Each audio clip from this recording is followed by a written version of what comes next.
नमस्कार दोस्तों, दीपक sir education YouTube channel आप सभी का स्वागत है। उम्मीद है आप अच्छे होंगे, मस्त होंगे और स्वस्थ होंगे। ठीक है, यूट्यूब के माध्यम से अब सभी को पता है कि डीसीए और पीजीडीसी के एग्जाम आ गए। ठीक है, बहुत ही नज़दीक आपके पेपर आ चुके हैं। तो पेपर को ध्यान में रखते हुए हम आपके लिए आज पेपर लाए कंप्यूटर फंडामेंटल के पेपर में हम आपको बताएंगे पेपर किस प्रकार से आता है, पेपर में क्या लिखना होता है। ठीक है, लिखने का तरीका क्या होता है। ठीक है, आज के इस वीडियो में हम पूरी ही जानकारी जानेंगे। ठीक है, वीडियो को अंत तक जरूर देखें एवं अपने दोस्तों में जरूर शेयर करें। ठीक है, क्योंकि लिखने का तरीका याद है, ठीक है, तो आप अच्छे नंबर ला सकते हो। ठीक है, बहुत सारे स्टूडेंट इसमें फेल होते हैं। ठीक है, आखिरकार सर कंप्यूटर फंडामेंटल के पेपर में हम फेल क्यों होते, तो आज के इस वीडियो में यही हम चर्चा करेंगे। ठीक है, तो लास्ट तक अवश्य बने रहे और जिनको नहीं आता है किस प्रकार से लिखना है वो अवश्य देखिए।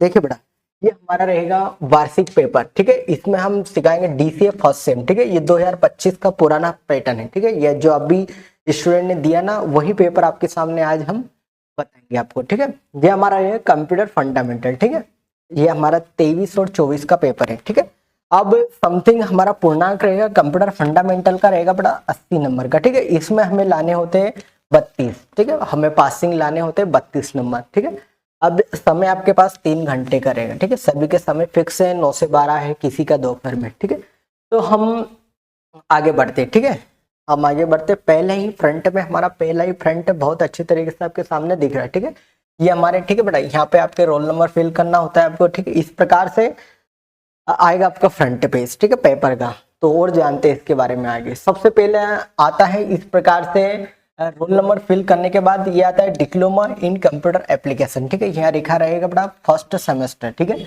इसमें ये यहाँ लिखेगा मई और जून 2025 कंप्यूटर फंडामेंटल का ये हमारा पेपर रहेगा। ठीक है, अब समय अवधि हमारा रहेगा 3 घंटे का, समथिंग 3 घंटे तक हमारा पेपर का समय रहेगा। ठीक है, यहाँ पे दिए हैं बेटा पूर्णांक रहेगा ये हमारा टोटल 80 नंबर का। ठीक है, और हमें लाने रहेंगे 32 नंबर। ठीक है, 32 से कम हमें आने नहीं चाहिए। ठीक है, और कंप्यूटर फंडामेंटल में प्रैक्टिकल नहीं रहती, याद रखना।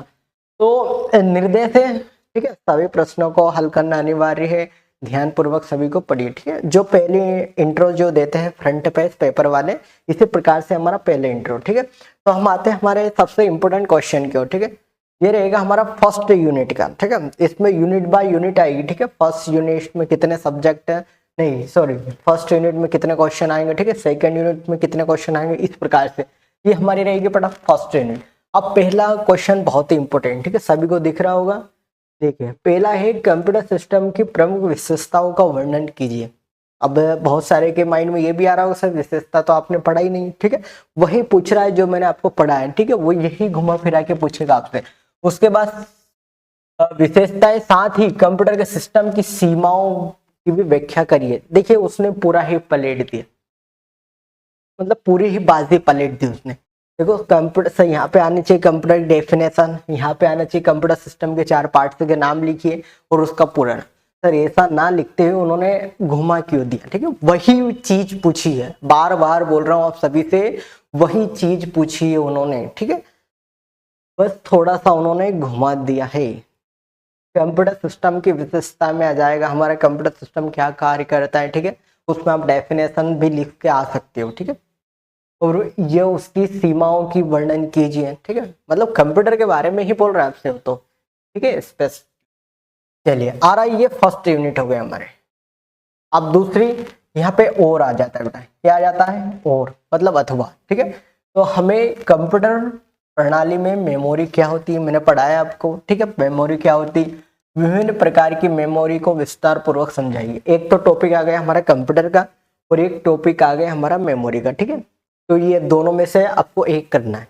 यदि ये नीचे वाला करिए बेटा तो आप है ना और डाल के आइए या अथवा लिख कर आइए। ठीक है, उनको पता होना चाहिए आपने कौन सा करा।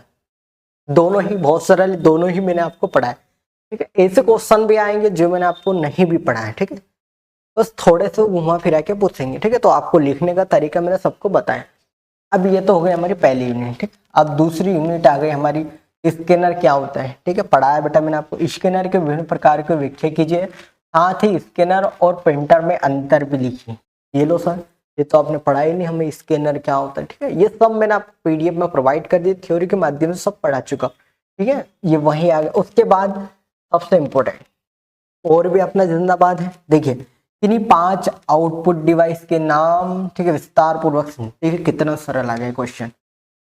अब और में अथवा, अथवा में आ गया बेटा हमारा, नहीं अथवा में ये, ठीक है, ये किन्हीं 5 सिस्टम के नाम। अब 5वां क्या बोल रहा है, 4 पर संक्षिप्त टिप्पणी लिखिए। SSD, hard disk, DVD, memory और फ्लॉपी डिस्क, ठीक है। ये इन पे आप यदि वो नहीं याद आपको तो ये आप लिख सकते हैं। बहुत ही इजी आएगा क्वेश्चन, ठीक है, बहुत ही क्वेश्चन इजी आएंगे आपके, ठीक है, और पेपर में बहुत सरल आएगा। तो ये हमारा फ्रंट पेज, 1 यूनिट, 2 यूनिट हमारी, और ये तीसरी यूनिट आएगा। फ्रंट पेज क्या बोल रहा है हमारा बेटा, फ्रंट पेज गया है, ये देखो। फिर और में अथवा में आ जाएगा हमारा। अब अथवा में SSD, यदि वो नहीं याद तो ये लिख सकते हो, SSD, hard disk, DVD, memory card, floppy disk. देखिए कितना अच्छे अच्छे क्वेश्चन आ रहे हैं, ठीक है। अब ये छठा 6 आ रहा बेटा हमारा अथवा में, रेम और रोम को विस्तार पूर्वक समझाइए और इनमें बीच में अंतर लिखिए, ठीक है। बहुत ही इंपॉर्टेंट क्वेश्चन है, देखो आ गया, रेम और रोम में अंतर क्या है, ठीक है। अब हमारे 5 चौथी यूनिट क्या बोल रही भाई साहब, ऑपरेटिंग सिस्टम। ऑपरेटिंग सिस्टम क्या है, विभिन्न प्रकार के ऑपरेटिंग सिस्टम को विस्तार से समझाइए। बहुत ही इंपॉर्टेंट क्वेश्चन। अब आगे एप्लीकेशन सॉफ्टवेयर क्या है, साथ ही एप्लीकेशन सॉफ्टवेयर और सिस्टम सॉफ्टवेयर के बीच अंतर लिखिए। ये 8वां। अब हमारा लास्ट 5 यूनिट का क्या बोल रहा है बेटा, नेटवर्किंग टेपोलॉजी से आप क्या समझते हैं, विभिन्न प्रकार के नेटवर्क टेपोलॉजी को समझाइए। और ये 10वां आ जाता है, LAN क्या है, MAN क्या है, WAN क्या है, PAN क्या है, CAN क्या है, ठीक है। ये आपको यूनिट में मिलेगा बेटा, ठीक है। जो हमारी कंप्यूटर फंडामेंटल की बुक्स रही या PDF में मिलेंगे आपको। तो ये 9 वाला और ये 10 वाला, ये मात्र 10 क्वेश्चन कंप्यूटर फंडामेंटल, मात्र कितने क्वेश्चन, 10 क्वेश्चन, ठीक है। 10 क्वेश्चन इतने इजी आएंगे, फटाफट 3 घंटे में आप करके आ जाइए। ये रहेगा हमारा, देख लीजिए एक बार और आपको बता देते। देखो हमारा पहला फ्रंट पेज इस प्रकार से आएगा, ठीक है। पूरा उसमें इंट्रो रहेगा, 80 नंबर का पेपर, 32 समय लाना हो, समय रहेगा अवधि 3 घंटे, ठीक है। इस प्रकार से यूनिट बाय यूनिट क्वेश्चन चलेंगे आपके, ठीक है। हमें कंटिन्यू जो याद है वो हमें कोई प्रश्न क्रमांक डाल के हमें लिख के आना है, ठीक है, रेगुलर। अब आखिरकार सर ये होता क्या है, ठीक है, हम थोड़े बहुत आपके सामने इंपॉर्टेंट थोड़े बहुत डेफिनेशन लाए, ठीक है। आखिरकार देखिए, मान लीजिए बहुत ही सरल या इंपॉर्टेंट आपके सामने आ जाए, व्हाट इज कंप्यूटर, कंप्यूटर क्या होता है, कंप्यूटर की सीमाओं को विस्तार पूर्वक समझाइए, कंप्यूटर को व्याख्या सही समझाइए, या कंप्यूटर की विशेषता बताइए, या कंप्यूटर के गुण बताइए, या कंप्यूटर की हानि बताइए, ठीक है। किसी प्रकार से भी यदि आपके सामने क्वेश्चन आता है तो किस प्रकार से लिखना है, ठीक है। ये किसी प्रकार से आपको घुमा फिरा के दे दिए, ठीक है, जो मैंने पढ़ा है वही आपको लिख के आना है। तो पहला हमारा व्हाट इज कंप्यूटर, कंप्यूटर क्या होता है, ठीक है। तो हम कंप्यूटर की डेफिनेशन मैंने आपको अच्छे तरीके से समझा दी, ठीक है। अब इस सिस्टम को देखते हुए यदि हम कंप्यूटर की सर डेफिनेशन समझाओ तो हमें कितना अच्छा रहेगा। तो देखो बेटा, कंप्यूटर के डेफिनेशन के तौर पे मैं आपको सिस्टम के बारे में समझा। हमारा जो कंप्यूटर रहता है बेटा, हमारा जो कंप्यूटर है ये एक हमारा इलेक्ट्रॉनिक कंप्यूटर है। अब सर इलेक्ट्रॉनिक क्यों, ठीक है, जैसे मान लीजिए हमारे लाइट के बिना नहीं चलेगा।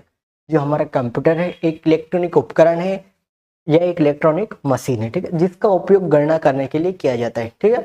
आगे बढ़िए। कंप्यूटर शब्द की उत्पत्ति, जो हमारे कंप्यूटर शब्द की उत्पत्ति लैटिन भाषा से हुई है, ठीक है। कंप्यूटर शब्द की उत्पत्ति लैटिन भाषा से हुई है, ठीक है, जिसका अर्थ होता है गणना करना। अब जो कंप्यूटर रहता है, जो यूजर जो वर्क करते हैं, कंप्यूटर जो यूजर द्वारा दिए गए निवेश को, ठीक है, दिए गए हमारे वर्क को, कार्य को CPU में प्रोसेस करता है, ठीक है, सही गलत को पहचानता है, CPU प्रोसेस करके हमें परिणाम को हमें आउटपुट के रूप में प्रदान करता है। CPU द्वारा प्रोसेस करके परिणाम को आउटपुट के रूप में प्रदान करता है। किसके रूप में बेटा, आउटपुट के रूप में प्रदान करता है, जिसे कंप्यूटर कहा जाता है। इसमें आप कंप्यूटर के पार्ट से लिखे आई है, मॉनिटर, CPU, कीबोर्ड, माउस, ठीक है, वही पूछा है जो मैंने आपको पढ़ा। इतनी सी सरल डेफिनेशन है, ठीक है, इनको इसको थोड़ा सा बड़ा करना सीखिए, ठीक है, और भी मैं आपको बताऊंगा विस्तृत में। दूसरी स्लाइड बोल रही है हमारी कंप्यूटर का पूरा नाम लिख के आ जाइए, ठीक है, जहाँ कंप्यूटर शब्द दिख जाए, ठीक है। अब क्या बोल रहे हैं बेटा, हमारा C से होता है कॉमन, O से होता है ऑपरेटर, M से होता है मशीन, P से होता है पार्टिकुलरली, U से होता है यूज्ड फॉर, T से होता है टेक्नोलॉजी, E से होता है एजुकेशन, R से होता है रिसर्च। तो ये हमारे कंप्यूटर का पूरा नाम। अब ओ से ऑपरेटर, एम से मशीन, पी से पार्टिकुलर मतलब विशेष रूप से, यूज्ड फॉर उपयोग किया गया, ठीक है, और टी से टेक्नोलॉजी प्रौद्योगिकी, ठीक है, ई से एजुकेशन मतलब शिक्षा, और आर से रिसर्च, ठीक है, मतलब जानकारी इकट्ठा करना।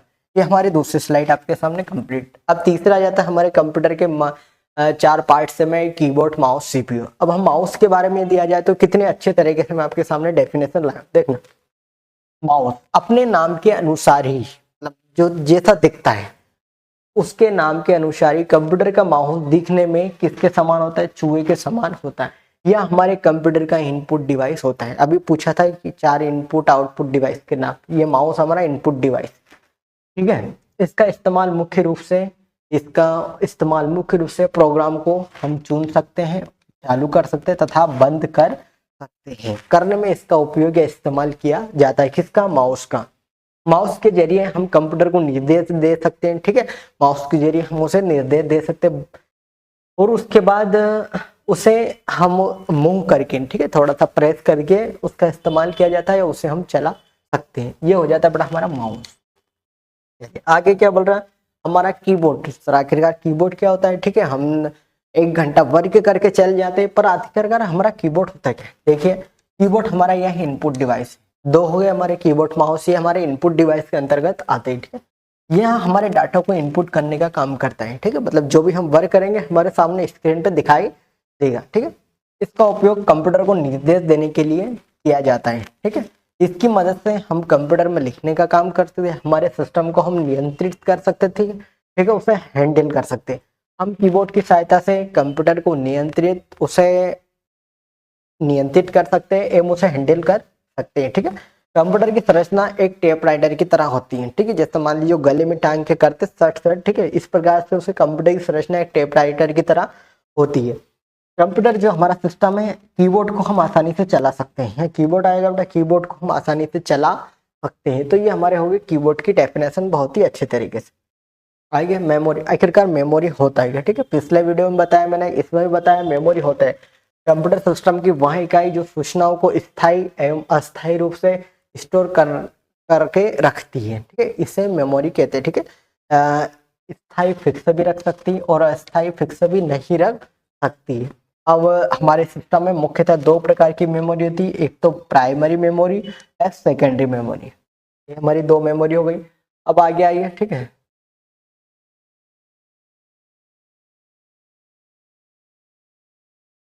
प्राइमरी मेमोरी और सेकेंडरी मेमोरी। तो ये तो हो गए हमारे बेटा सेकेंडरी मेमोरी, और ये हो गई हमारी पहली स्लाइड का हमारी प्राइमरी मेमोरी और सेकेंडरी मेमोरी। एक स्लाइड गायब हो गई इसमें। चलिए भैया ये समझाते हैं हमारा आखिरकार रोम होता है क्या, ठीक है। अभी पूछा था बेटा रैम और रोम क्या होता है, ठीक है। इसका पूरा नाम रैंडम एक्सेस मेमोरी होता है। यह हमारे कंप्यूटर की अस्थायी मेमोरी, एक जगह फिक्स नहीं होती, ठीक है।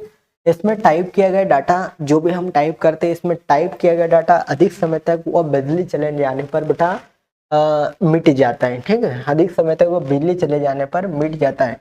इसमें हम हमारे डाटा को पढ़ सकते हैं तथा लिख सकते हैं, इसलिए इसे रैंडम एक्सेस मेमोरी कहा जाता है। पेपर में इसी प्रकार से आपको लिख के आना, ठीक है, मैंने अच्छे से आपको प्रोवाइड करवा दिया। अब सर रैम क्या होता है, इसका पूरा नाम रीड ओनली मेमोरी होता है। यह हमारे कंप्यूटर की एक जगह फिक्स मतलब स्थायी मेमोरी होती है। इसमें हम हमारा सारा डाटा सुरक्षित रखते हैं, सेफ रख सकते हैं, जैसे हम ऑडियो, वीडियो, फोटो, डॉक्यूमेंट से और भी हमें सारी चीजें हम इसमें सेव करके एवं स्टोर करके रख सकते हैं। इसलिए इस मेमोरी को रीड ओनली मेमोरी कहा जाता है। यह हमारे कंप्यूटर की प्राइमरी मेमोरी के अंतर्गत आती है, ठीक है। इसमें संग्रहित प्रोग्राम कंप्यूटर बंद हो जाने, बिजली चले जाने पर नष्ट नहीं होता है, जिसे हम क्या बोलते हैं बेटा, रीड ओनली मेमोरी कहते हैं। ये हो गया हमारा रैम मोड। अब हमारे आ जाए सेकेंडरी मेमोरी, ठीक है। यहाँ कंप्यूटर की हमारी कौन सी प्राइमरी मेमोरी की अपेक्षा काफी स्लो होती, मतलब धीमी होती, लेकिन स्टोर के मामले में ये कई गुना अधिक होती है, इसलिए इसे सेकेंडरी मेमोरी कहा जाता है। 3 भागों में बांटा गया है, इसको याद रखना, magnetic disk, optical disk and floppy disk, floppy drive, flash drive, sorry. अब आगे बढ़िए, आगे की स्लाइड क्या बोल रही है। अब हमारा आ जाता है पीरोम प्रोग्रामेबल रीड ओनली मेमोरी, ठीक है। इस मेमोरी में किसी प्रोग्राम को केवल एक बार संचित किया जाता है, मतलब एक बार लिखा या पढ़ा जा सकता है। अब एक बार ही संग्रहित होने के बाद ना ही इसे मिटाया जा सकता है और ना ही इसमें कोई परिवर्तन मतलब बदलाव किया जा सकता है, जिसे हम पीरोम कहते हैं, मतलब प्रोग्रामेबल रीड ओनली मेमोरी। अब हमारी erasable programmable read only memory क्या होती है बेटा? यह रोम के समान ही होती है, ठीक है, परंतु इसमें संग्रहित प्रोग्राम जो हमारे पराबैंगनी किरणों द्वारा मिटाया जा सकता है, इसमें मिटाया जा सकता है बेटा, ठीक है, इस मेमोरी। और नए प्रोग्राम संग्रहित किए जा सकते हैं, मतलब नए प्रोग्राम को इसमें डाला जाता है या स्टोर किया जाता है। ये हो गया हमारी ईपीरोम मेमोरी। बस खत्म मामला। इसमें एक स्लाइड हमारी रूटीन। तो बेटा इस प्रकार से ये मैंने आपको पहले भी पूरा ही पेपर प्रोवाइड भी करवा दिया, ठीक है, ऐसा नहीं है कि मैंने अभी बताया आपको, ठीक है। ये पूरा ही पेपर हमारी यूट्यूब के प्ले लिस्ट में आपको बहुत ही अच्छी तरीके से मिल जाएंगे, ठीक है। यदि अभी भी आपके पास समय है, ठीक है, समय तो स्टार्टिंग से था पर अभी भी आपके पास 5 से 6 दिन है, ठीक है। ईमानदारी से जितना भी पढ़ाया है ईमानदारी से तैयारी करिए, ठीक है, और उम्मीद करता हूँ आप सभी अच्छे नंबर लाएंगे, ठीक है। हमारी साइड से सभी को बेस्ट ऑफ लक। इसी प्रकार से हम मिलते हैं आपको अगले वीडियो में। जय हिंद, जय भारत।